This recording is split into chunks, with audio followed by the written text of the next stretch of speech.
మత్తయి సువార్త 25వ అధ్యాయము.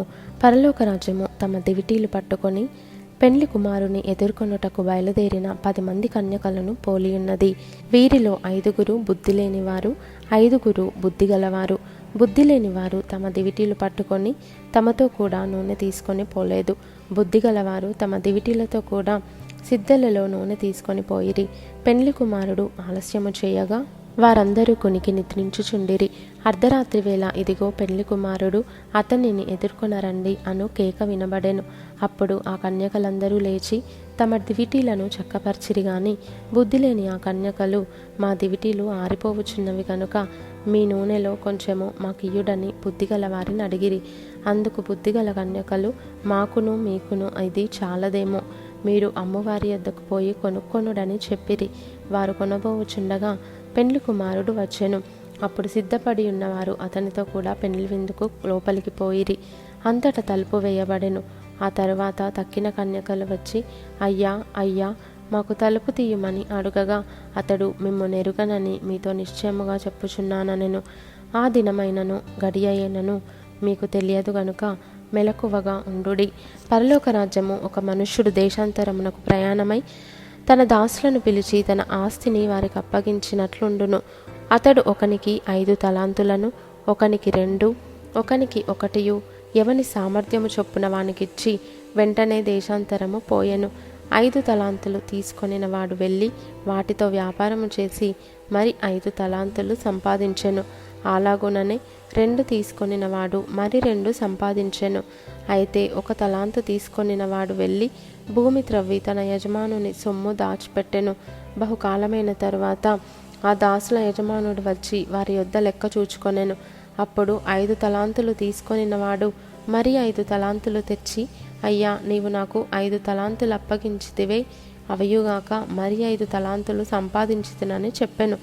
అతని యజమానుడు, భలా నమ్మకమైన మంచిదాసుడా, నీవు ఈ కొంచెములో నమ్మకముగా ఉంటివి, నిన్ను అనేకమైన వాటి మీద నియమించెదను, నీ యజమానుని సంతోషములో పాలు పొందుమని అతనితో చెప్పెను. అలాగే 2 తలాంతులు తీసుకొనిన వాడు వచ్చి, అయ్యా నీవు నాకు 2 తలాంతులు అప్పగించితివే, అవయుగాక మరి 2 తలాంతులు సంపాదించితినని చెప్పెను. అతని యజమానుడు, భలా నమ్మకమైన మంచిదాసుడా, నీవు ఈ కొంచెములో నమ్మకముగా ఉంటివి, నిన్ను అనేకమైన వాటి మీద నియమించెదను, నీ యజమానుని సంతోషంలో పాలు పొందుమని అతనితో చెప్పెను. తరువాత 1 తలాంతు తీసుకొనిన వాడును వచ్చి, అయ్యా నీవు విత్తని చోట కోయువాడవును, చల్లని చోట పంట కూర్చుకొని వాడవునైనా కఠినుడవని నేనెరుగుదును కనుక నేను భయపడి వెళ్ళి నీ తలాంతును భూమిలో దాచిపెట్టి తిని, ఇదిగో నీది నీవు తీసుకొనుమని చెప్పెను. అందుకు అతని యజమానుడు వానిని చూచి, సోమరివైన చెడ్డదాసుడా, నేను విత్తని చోట కోయివాడను, చల్లని చోట పంట కూర్చుకొని వాడనని నీవు ఎరుగుదువా? అట్లయితే నీవు నా సొమ్ము సావుకారుల యొద్ద ఉంచవలసి ఉండెను, నేను వచ్చి వడ్డీతో కూడా నా సొమ్ము తీసుకొని ఉందునే అని చెప్పి ఆ తలాంతును వాని యొద్ద నుండి తీసివేసి 10 తలాంతులు గలవానికి ఇయ్యుడి. కలిగిన ప్రతివానికి ఇయ్యబడును, అతనికి సమృద్ధిగా కలుగును. లేని వాని యొద్ద నుండి వానికి కలిగినదియు తీసివేయబడును. మరియు పనికి మాలిన ఆ దాసుని వెలుపటి చీకటిలోనికి త్రోసివేయుడి, అక్కడ ఏడ్పును పండ్లు కొరుకుటయు ఉండుననెను. తన మహిమతో మనుష్య కుమారుడును ఆయనతో కూడా సమస్త దూతలను వచ్చినప్పుడు ఆయన తన మహిమగల సింహాసనము మీద ఆసీనుడై ఉండును. అప్పుడు సమస్త జనములు ఆయన ఎదుట పోగు చేయబడుదురు. గొల్లవాడు మేకలలో నుండి గొర్రెలను వేరుపరచినట్లు ఆయన వారిని వేరుపరిచి తన కుడివైపున గొర్రెలను, ఎడమవైపున మేకలను నిలువబెట్టును. అప్పుడు రాజు తన కుడివైపున ఉన్నవారిని చూచి, నా తండ్రి చేత ఆశీర్వదింపబడిన వారలారా, లోపలికి రండి, లోకము పుట్టినది మొదలుకొని మీ కొరకు సిద్ధపరచబడిన రాజ్యమును స్వతంత్రించుకొనుడి. నేను ఆకలిగొంటిని, మీరు నాకు భోజనము పెట్టితిరి, దప్పిగొంటిని, నాకు దాహమిచ్చితిరి, పరదేశినయుంటిని, నన్ను చేర్చుకొంటిరి, దిగంబరినయుంటిని, నాకు బట్టలిచ్చితిరి, రోగినయుంటిని, నన్ను చూడవచ్చితిరి, చెరసాలలో ఉంటిని, నా యొద్దకు వచ్చితిరని చెప్పును.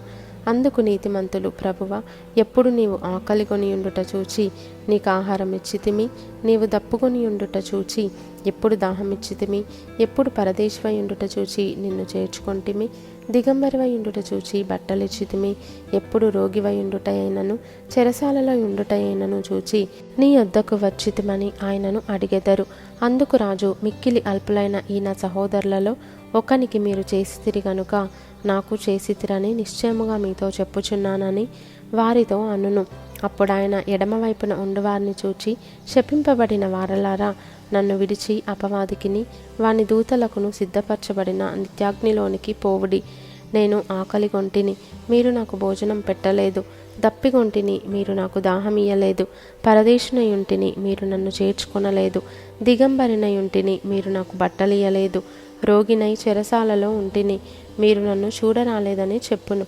అందుకు వారును, ప్రభువా, మేమెప్పుడు నీవు ఆకలిగొని ఉండుటయైనను, దప్పిగొని ఉండుటయైనను, పరదేశివై ఉండుటయైనను, దిగంబరివై ఉండుటయైనను, రోగివై ఉండుటయైనను, చెరసాలలో ఉండుటయైనను చూచి నీకు ఉపచారము చేయకపోతేమని ఆయనను అడిగెదరు. అందుకాయన, మిక్కిలి అల్పులైన వీరిలో ఒకనికైనను మీరు ఇలాగు చేయలేదు గనుక నాకు చేయలేదని మీతో నిశ్చయముగా చెప్పుచున్నానని వారితో అనును. వీరు నిత్యశిక్షకును, నీతిమంతులు నిత్య జీవమునకును పోవుదురు.